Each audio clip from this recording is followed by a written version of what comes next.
The harp, our most ancient instrument of melody. The harper, protected, revered, the chronicler of history before the written word, and the teller of stories. Once upon a time, there was a young girl called Kira who lived with her family on a small farm. Although they worked very hard, the farm was poor.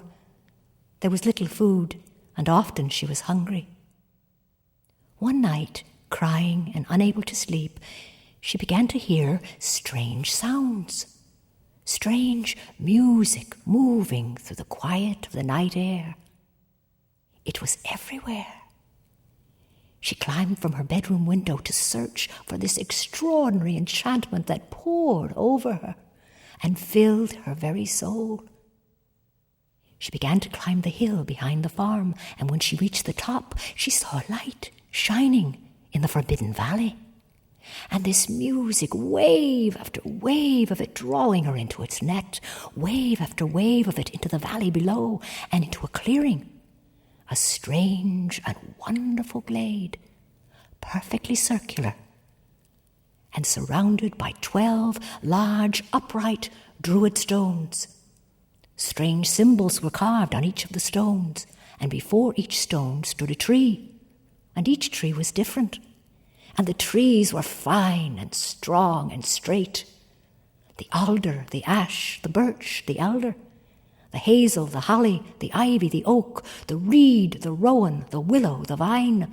And directly center in this circle of magic stood the most magnificent flowering hawthorn tree, with a large flat stone at its base. And on this stone there was something so wondrous and bright that it filled Kira with unimaginable joy. A harp, but unlike any harp she had ever seen. It appeared to be made of bone, and its figures were so finely and closely carved that they seemed to move in a perpetual motion of dance. And the moon shining on its bleached and white surface blinded and dazzled her, and she reached out to grasp this object of wonder.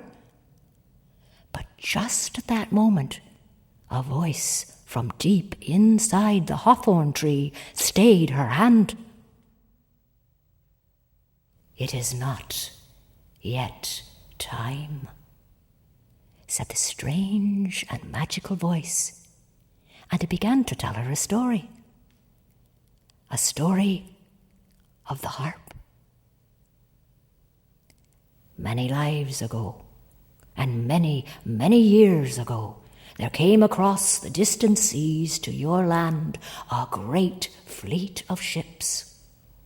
And on these ships there were 13 brothers, and the land that welcomed them was abundant, fertile, generous.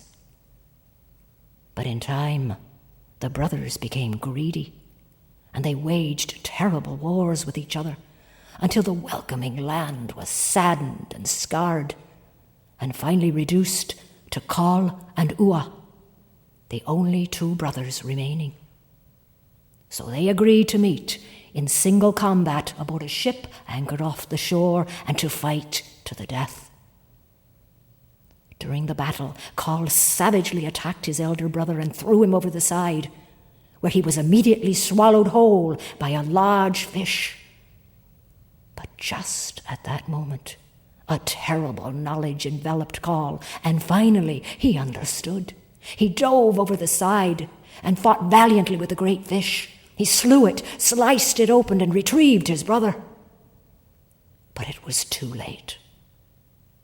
The dead body of Ua was removed, and Kal, torn by grief, took the bones of the great fish and made from them a harp.